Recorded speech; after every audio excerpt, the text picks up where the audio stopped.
All right, what do we have next on the menu on the Well, list? speaking of insane court processes, great challenge brought by the Informed Consent Action Network and his counsel, that's Del Bigtree, and that's involved there, and his counsel, Aaron Seary. Children's Health Defense has also brought their own challenge. They're looking at bringing additional challenges, and it's to the PrEP Act. This is what gives immunity to all the big vaccine manufacturing companies, period. But they're bringing it as applied to the COVID vaccine injuries in particular. Well, and so at the risk of misrepresenting this one, they're challenging the I guess we have to back it all the way up. What is the PrEP Act, Robert? What was the intent of the PrEP Act, and how has it been abused in the context of COVID? So the PrEP Act was passed to allow so-called emergency use authorizations and other aspects to be extended to all the childhood vaccines.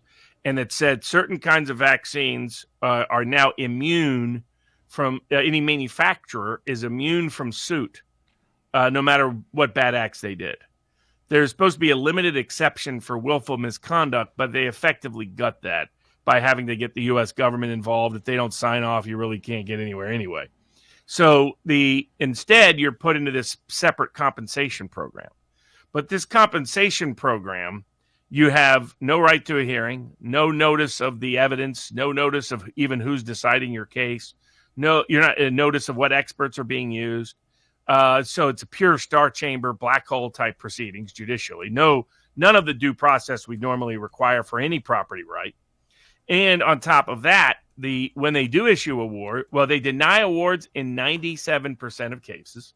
So most of the COVID vaccine injured are not being compensated. And when they do get an award, the average award is about $2,000. So it's a complete crock.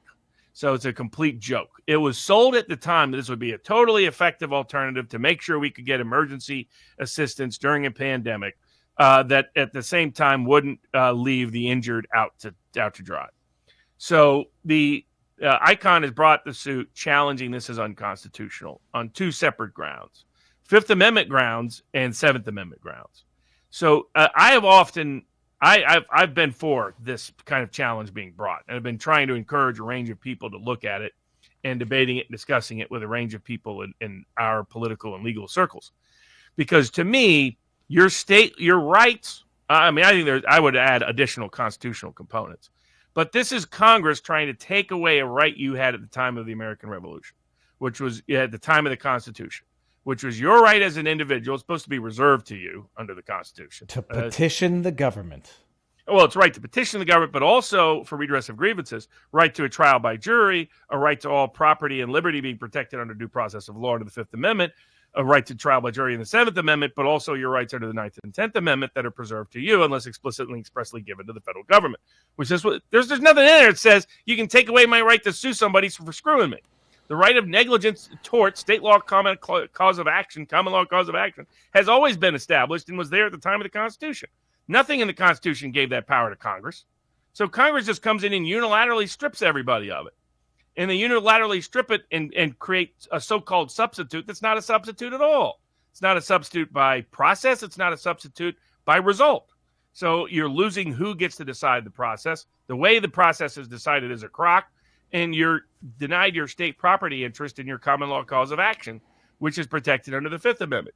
So I think there's First, Fifth, Seventh, Ninth, and 10th Amendment violations by this. They're bringing it under the Fifth and Seventh Amendment violations. And they're like, look, well, here's what's happened in the past. States have done, in some federal proceedings, have removed causes of action for select kinds of injuries, most commonly workers' compensation.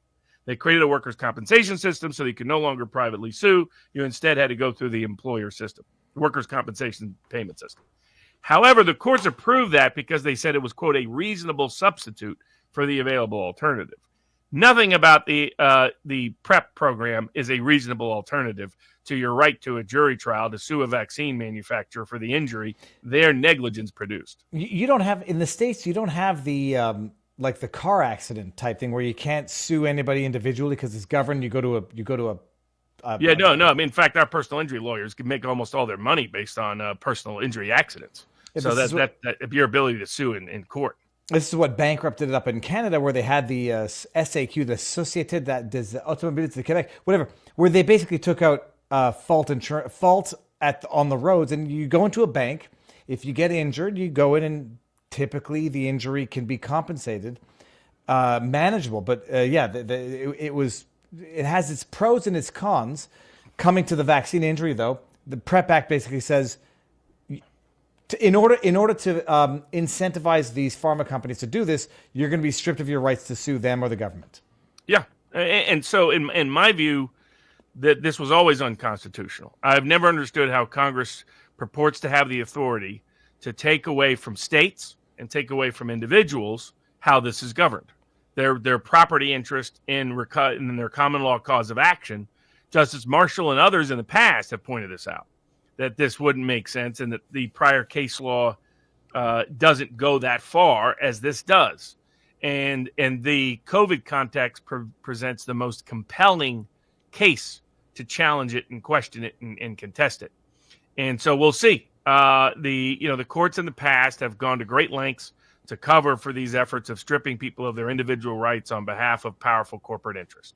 So we'll see if the courts step up to the plate or fail once again. But you couldn't have a better, more compelling fact pattern than this. Yep. And constitutionally, they're absolutely correct. PrEP Act was never constitutional in my view. And it's never been challenged, Robert. This is the first time. Aspects have been challenged in the past, and the courts have refused to entertain it, but not on this scale.